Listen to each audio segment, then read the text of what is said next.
Good morning. நீங்கள் நன்றாயிருப்பதற்கு உங்களை வாழ்த்துகிறேன். கண்களால் ஆபிரகாமை பார்க்க வைத்து அப்படி உள் உணர்வின் மனதில தேவன் ஒவ்வொன்றையும் பதிய வைத்தார்.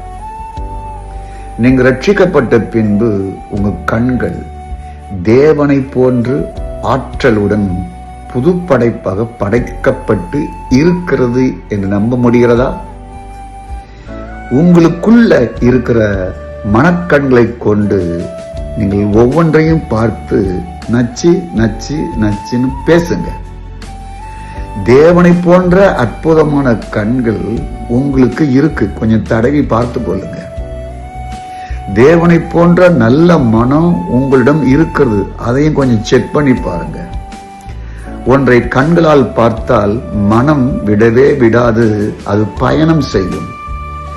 கண்களினால் எதையெல்லாம் விருப்பப்பட்டு உள்ளான மனிதனுடைய கண்களில் காண்கிறீர்களோ அது ஏற்கனவே தேவனால் ஆயத்தம் செய்யப்பட்டு உங்களுக்காக காத்திருக்கிறதுங்கிறத புரிஞ்சிடுங்க. ஆகவே காத்திருக்க அத்தனையும் பெறுவதற்காகத்தான் இந்த புதிய நாளை தந்திருக்கிறார். அவைகளெல்லாம் விசுவாச ஆவியோடு பெற்றுக்கொள்ளுங்க. நாளைக்கு சந்திப்போமா? God bless you.